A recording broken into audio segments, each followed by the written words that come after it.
अब बात करते हैं उन खबरों की जिन पर रहेगी आज सबकी नजर। प्रधानमंत्री नरेंद्र मोदी पेयजल एवं स्वच्छता मंत्रालय द्वारा आयोजित एक दिवसीय सम्मेलन में लेंगे हिस्सा। शहरी विकास मंत्रालय के सहयोग से आयोजित सम्मेलन में राष्ट्रीय स्तर पर चलने वाले स्वच्छ भारत मिशन कार्यक्रम की भी की जाएगी समीक्षा। सम्मेलन में कई राज्यों के मुख्यमंत्री, मंत्री, निर्वाचित प्रतिनिधि, जिला कलेक्टर, 500 नगरों शहरों के पालिका आयुक्त, निजी क्षेत्र के प्रतिनिधि सहित कई स्वयंसेवी संगठनों के लोग भी होंगे शामिल। 4 महीने की घरेलू कालाधन अनुपालन खिड़की आज आधी रात तक खुली रहेगी। IDS योजना इसी वर्ष 1 जून को शुरू हुई थी, जिसे 4 महीने तक जारी रखने का निर्णय लिया गया था। योजना के तहत अघोषित संपत्ति पर 45% टैक्स चुकाकर दंड से बचने का प्रावधान रखा गया है।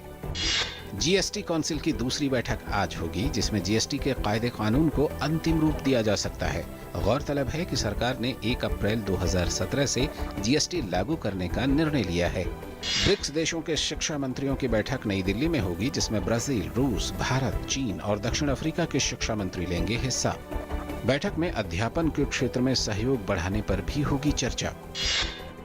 गुजरात सरकार नवाचार और प्रौद्योगिकी पर 2 दिवसीय राष्ट्रीय सम्मेलन का आयोजन कर रही है, जिसमें देश भर की 400 से अधिक कंपनियां हिस्सा लेंगी। ये सम्मेलन वाइब्रेंट गुजरात सम्मेलन से पहले आयोजित हो रहा है। सम्मेलन में पहले दिन बायो तकनीक और स्टार्टअप, जबकि दूसरे दिन सूचना प्रौद्योगिकी और इलेक्ट्रॉनिक्स पर चर्चा होगी। उच्चतम न्यायालय राजीव रोशन हत्या मामले में बिहार के पूर्व सांसद शहाबुद्दीन की जमानत रद्द करने संबंधी याचिका पर सुनाएगी अपना फैसला।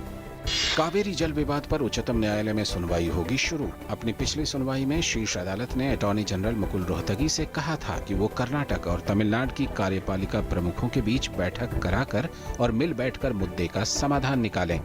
सुप्रीम कोर्ट ने दोनों राज्यों को केंद्र सरकार के साथ बातचीत कर मसले का समाधान निकालने और किसी ठोस नतीजे के साथ अदालत आने का निर्देश दिया था।